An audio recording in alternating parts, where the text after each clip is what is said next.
వేణుస్వామి ఈ పేరు గురించి ప్రత్యేక పరిచయం అక్కర్లేదు. తరచూ పలు ఇంటర్వ్యూలలో సెలబ్రిటీల జాతకాలు చెబుతూ ఆయన కూడా ఓ సెలబ్రిటీ అయిపోయాడు. మరీ ముఖ్యంగా ఆయన చెప్పే జాతకాలు దాదాపుగా కాంట్రవర్సీలు క్రియేట్ చేస్తూ ఉంటాయి. అంతేకాదు వేణుస్వామి చెప్పే జాతకాల్లో కొన్ని జరిగేవి, కొన్ని జరగనివి కూడా ఉన్నాయి. ఈ మధ్య ఈసారి కేసీఆర్ సీఎం గా హ్యాట్రిక్ కొడతాడని చెప్పారు, కానీ అది జరగలేదు.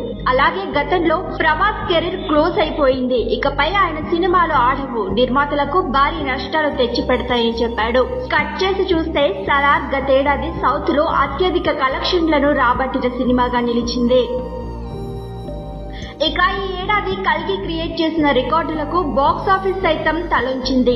కొడితే బాక్సాఫీస్ దగ్గర 1200 కోట్ల రీసౌండ్ వినిపించింది. అలా వేణుస్వామి చెప్పిన జాతకాలు తప్పని ప్రభాస్ రికార్డులే సాక్ష్యంగా నిలిచాయి. ఇంత తెలిసి కూడా చాలా మంది వేణుస్వామితో సెలబ్రిటీలు స్పెషల్ గా పూజలు కూడా చేయించుకుంటున్నారు.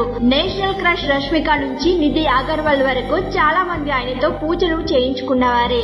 ఇక రీసెంట్ గా నాగ చైతన్య, శోభిత, ధూళిపాల లైఫ్ లో కూడా బ్రేకులు పడతాయని, వీళ్ళిద్దరూ విడిపోతారని చెప్పాడు. దీనిపై చాలా మంది సీరియస్ అయ్యారు. దాంతో తెలుగు ఫిల్మ్ జర్నలిస్ట్ అసోసియేషన్ తో పాటు Telugu film digital media association, Telangana state మహిళా కమిషన్ చైర్పర్సన్ శ్రీమతి నీరెళ్ల శారద గారికి కలిసి ఫిర్యాదు చేశారు. ప్రస్తుతం వేణుస్వామి వెకేషన్ లో ఉన్నారు. ఇక ఇదంతా పక్కన పెట్టేస్తే ఆయన సంపాదన ఎంతో తెలిస్తే షాక్ అవుతారు.